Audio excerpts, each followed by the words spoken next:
Bonne année à tous. J'espère que vous avez bien démarré la nouvelle année et qu'elle vous sera bien meilleure que la précédente. Aujourd'hui, une carte mère.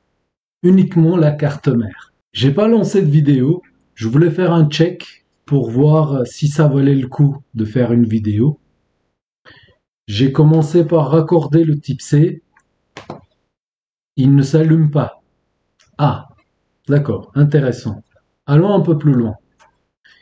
J'ai pris le multimètre, je suis venu voir le circuit principal s'il allait bien, qui se trouve, là vous avez une bobine, ça c'est habituel, deux MOSFET et condensateur.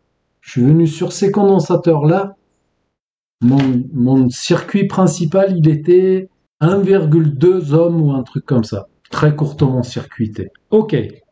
Je dis c'est peut-être pas grand chose. Par curiosité, je suis allé un peu plus loin. J'ai injecté vers les 1 volt sur ce condensateur-là, qui est notre circuit principal. J'avais une puce qui chauffait. C'est celle-ci. Juste celle-là. Qui se trouve à côté de cette bobine. Je me suis dit, c'est qu'une seule puce. Je vais la remplacer. Autant ça sera réglé. Mais avant de la remplacer, je suis désolé, j'ai pas démarré la vidéo au début, mais là c'est devenu intéressant, maintenant. Donc c'est pour ça j'essaye de rattraper le coup en vous expliquant tout. Cette alimentation, cette puce qui est reliée directement à cette bobine, et à la sortie nous avons un jumper. Je crois bien qu'on appelle ça un jumper. Un point de soudure qu'on peut déconnecter. Ce qui veut dire que je peux déconnecter tout ce que cette alimentation est censée alimenter. Voilà. Plutôt que de se lancer dans dessouder la puce ou bien on peut très bien déconnecter la bobine aussi. Je suis venu avec la tresse à dessouder et j'ai déjumpé, si on peut dire ça comme ça. Ça se voit.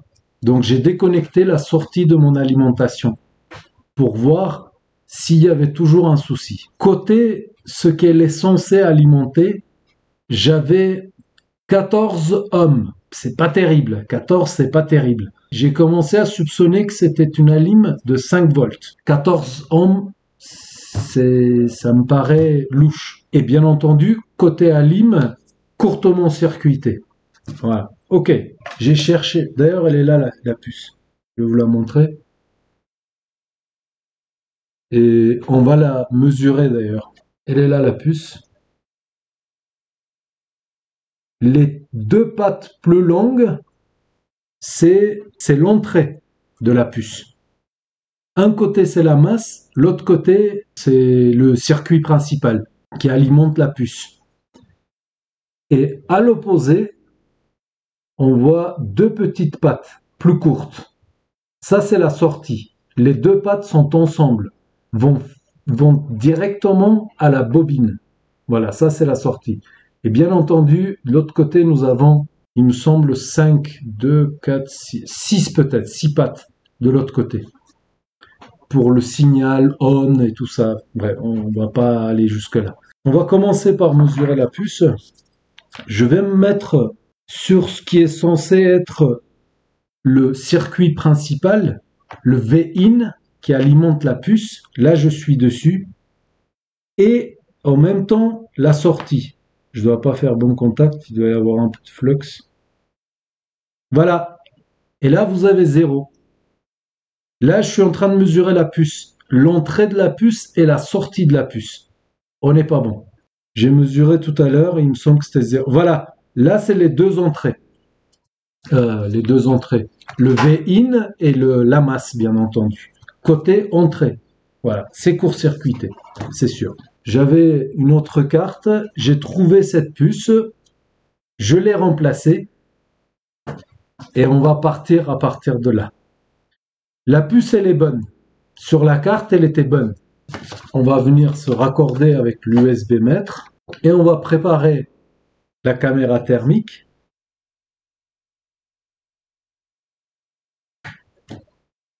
Nous avons 5 volts. Déjà, on ne monte pas à 19 ou 20 volts. Et nous avons une conso de 1,9 ampères. C'est énorme. Et là, il y a 2 points qui chauffent. Un point ici, donc la puce en question, et un autre point par ici. Mais c'est de l'autre côté, parce que de ce côté-là, on n'a rien. Je retourne, je me dépêche un peu, parce que ça chauffe pas mal. C'est cette puce-là qui chauffe. Allez, je me débranche. Celle-ci, c'est chaud. Hein. Ouais, c'est chaud. Donc, celle-là, à côté du Super IO qui chauffe, beaucoup, et un tout petit peu notre puce à nous, qui est bonne, qui va très bien. Je me suis un petit peu penché sur cette puce, et c'est bien notre contrôleur de type C. On appelle ça contrôleur Power Delivery. C'est voilà, le contrôleur de type C. C'est lui qui reçoit le type C, qui contrôle le type C, qui discute avec le chargeur type C, etc. C'est lui qui fait tout. Et ensuite, une fois qu'il a négocié le voltage, donc à 20 volts en l'occurrence, il laisse passer et il sort 20 volts vers la carte et ainsi de suite. Voilà. Et elle chauffe énormément. Alors le problème, c'est que cette puce, je l'ai pas. J'en ai plein d'autres, des contrôleurs type C, des BGA, tout ce que vous voulez, mais celle-ci, je l'ai pas. J'ai cherché partout, je l'ai pas. Mais sur cette vidéo, on va essayer quand même, avant de commander la puce, pour la remplacer, on va quand même essayer de dépanner cette carte et voir si elle fonctionne sans le contrôleur. Je voulais faire cette vidéo parce que à partir de maintenant, vous allez avoir affaire, enfin les réparateurs, de plus en plus des cartes qui sont dotées du type C et notamment ce contrôleur. C'est la toute première fois que je tombe sur un contrôleur qui soit cramé.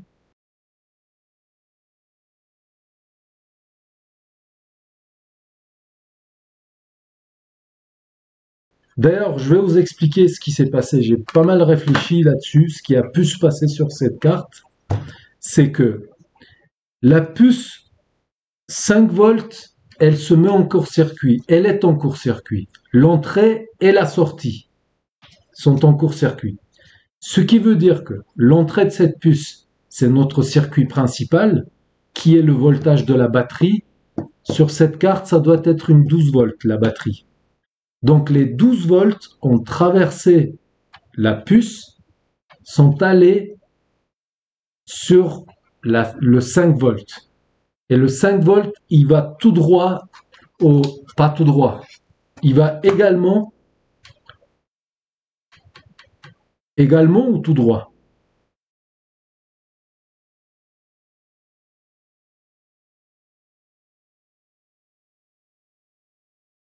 Ça va sur cette puce.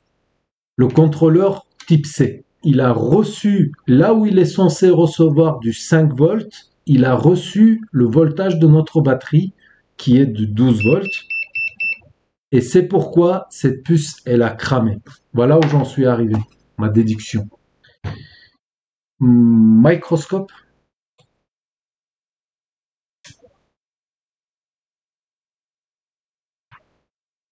Alors, la puce, c'est une TPS 65 994.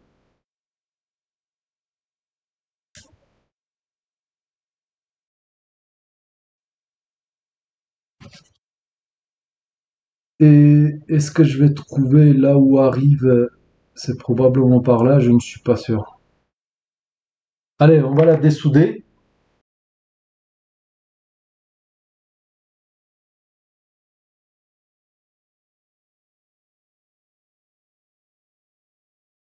Nous l'avons.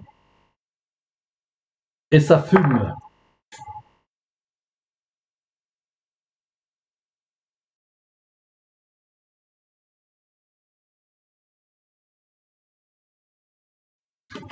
Bien sûr, on ne peut plus utiliser le type C parce qu'on n'a plus de contrôleur pour discuter avec le type C.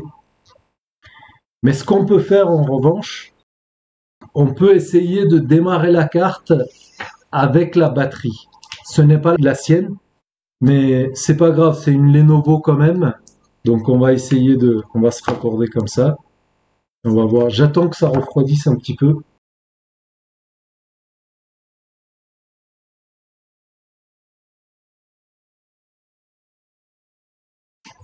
Avant de lancer la vidéo, j'ai essayé de démarrer avec la batterie. Je me suis dit que le contrôleur type C, on n'en a pas besoin. On devrait pouvoir démarrer l'ordinateur avec la batterie. Et il se trouve que cette batterie, elle n'est pas chargée. J'ai essayé de la charger et elle n'arrête pas de se déconnecter. Je vais vous montrer. Ouais, 2 ampères, c'est pas beaucoup pourtant.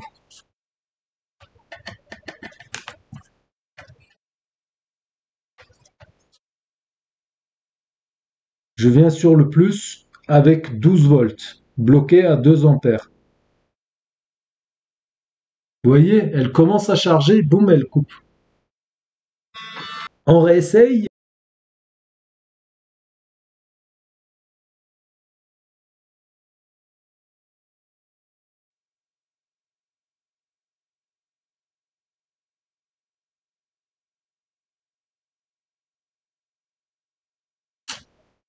Ça finit par déconnecter.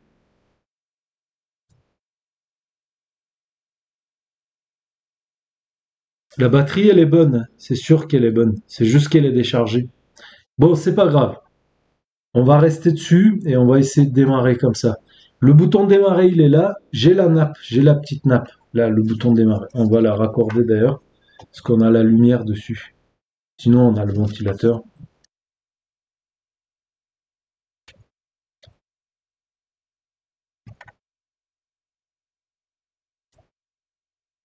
Et j'appuie sur le bouton.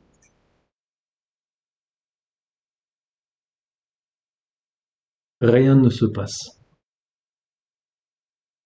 Mais ça charge. Maintenant, ça charge, ça coupe plus. Tiens.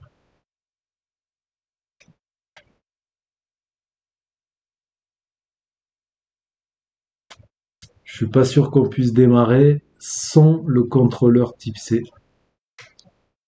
Ou bien, nous avons un autre souci. Je vais mettre pause. Je vais laisser charger un peu. Enfin, laisser, je vais charger un peu. Je continue à appuyer sur le bouton, mais rien ne se passe.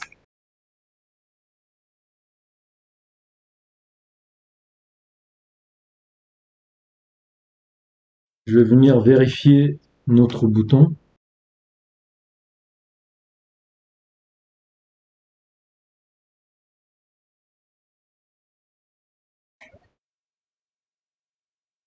« 3,3 ».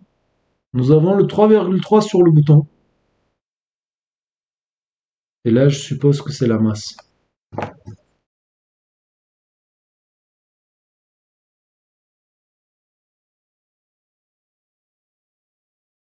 Non, ça veut pas.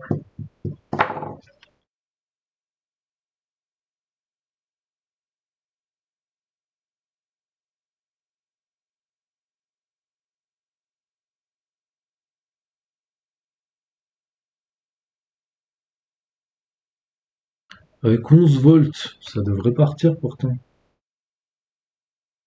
Je vais raccorder le type C, même si je sais que ça ne sert à rien. Oh, j'y crois pas. Oui, il est à 5 volts. Pas de conso, rien, zéro, nada, pas de conso.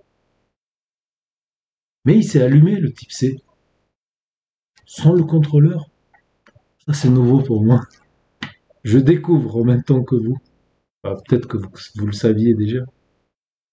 5 volts, pas de conso. J'appuie sur le bouton. Rien ne bouge. Alors, vu que ce n'est pas sa batterie, on va essayer comme ça, sans la batterie. En alimentant, j'appuie sur le bouton, rien ne se passe. En attendant et entre-temps, je crois que ça veut dire la même chose. Peut-être que cette batterie n'est pas très fonctionnelle, mais j'en ai trouvé une autre qui est très fonctionnelle. Lenovo, des Lenovo partout. Je crois qu'on est envahi par des Lenovo.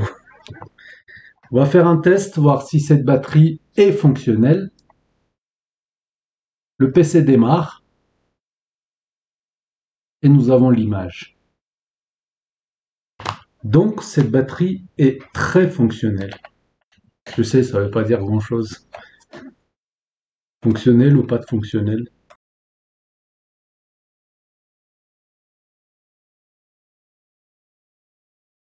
Je débranche la batterie parce que si jamais je fais tomber une vis sur la carte mère, ça peut mal se passer.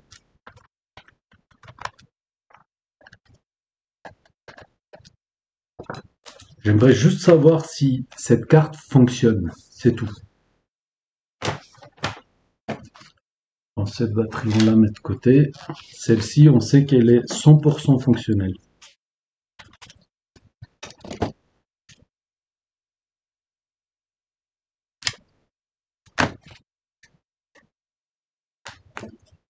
Il y a de la lumière partout. Ah, cool. Le ventilateur qui tourne. Yes. Ça, c'est bon, ça. On va tout de suite vérifier si notre 5 volts est présent. Il n'y a pas de raison. Si on a cette réaction, il n'y a pas de raison.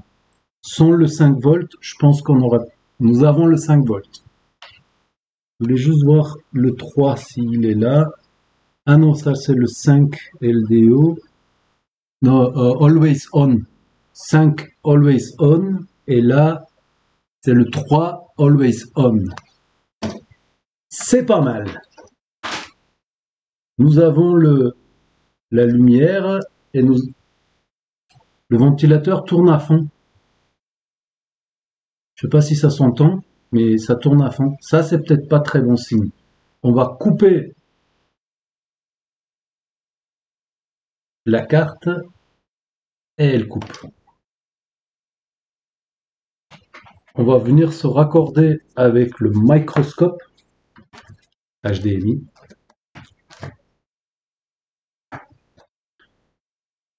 Il y a eu un changement d'image. Pour ceux qui sont un tout petit peu sceptiques, je vais vous montrer que c'est toujours la carte qui est dépourvue de contrôleur type C.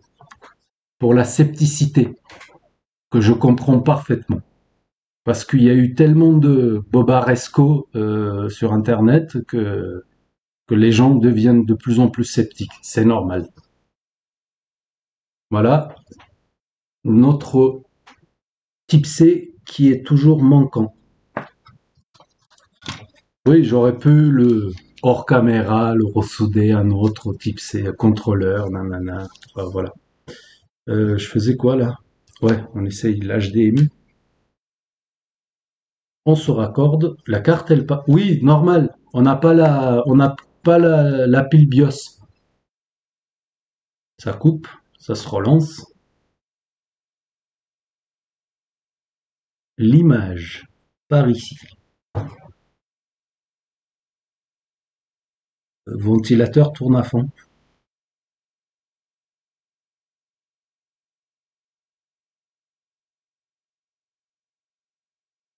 Ventilateur tourne à fond.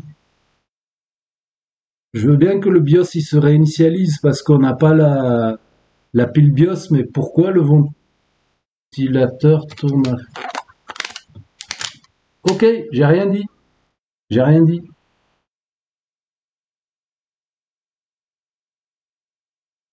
Nous n'avons pas de RAM.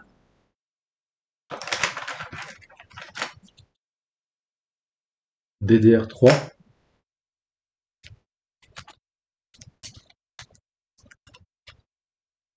DDR4.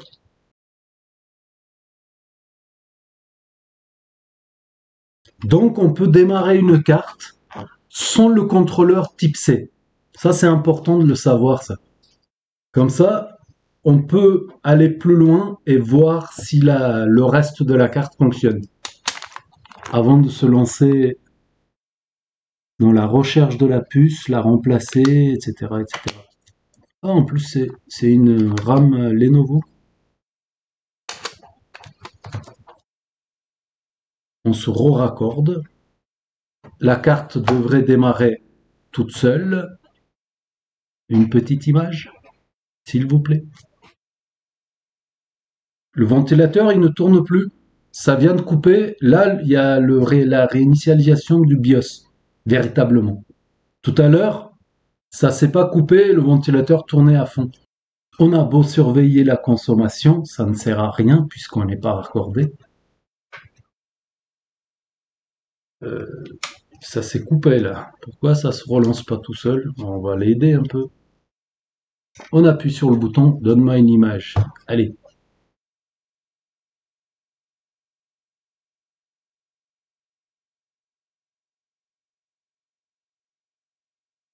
Tiède, tiède, ça coupe, ça coupe. Pourquoi ça coupe?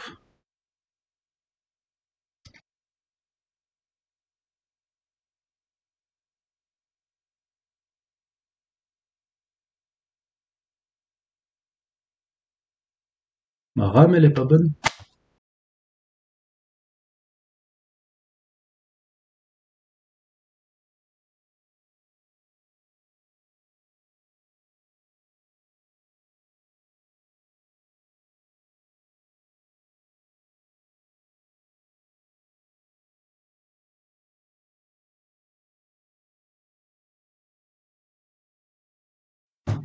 Allez, donne-moi une image. La carte est toujours... Elle vient de couper.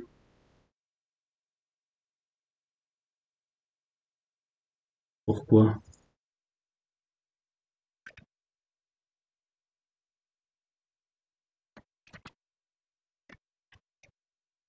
Oui, oui, ça c'est pour la RAM. Là, on a vérifié, on était bon. Là aussi, on est bon. Pas d'image. Ok. Je pense qu'elle est fonctionnelle, cette carte.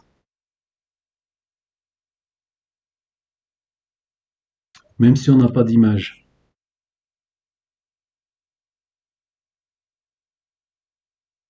Je vais mettre pause.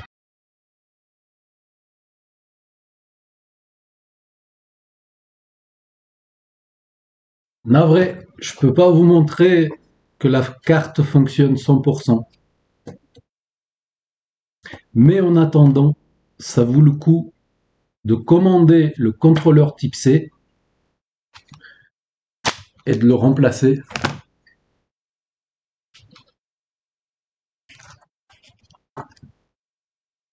Ouais,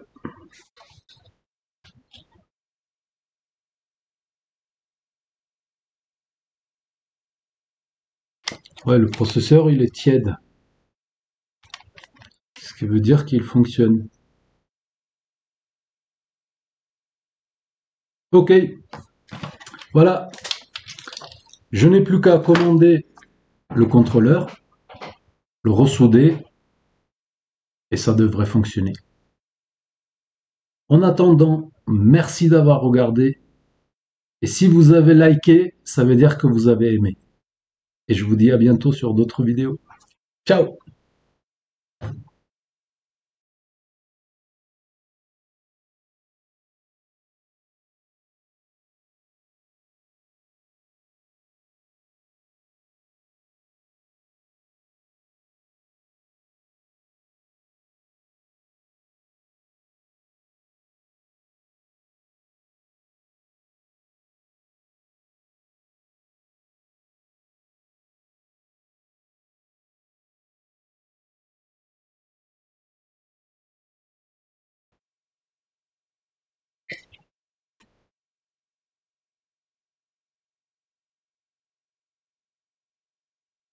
J'aurais vraiment dû lancer la vidéo. Parce que quand j'étais en train de dessouder la puce du 5 volts, dessouder, ressouder et tout,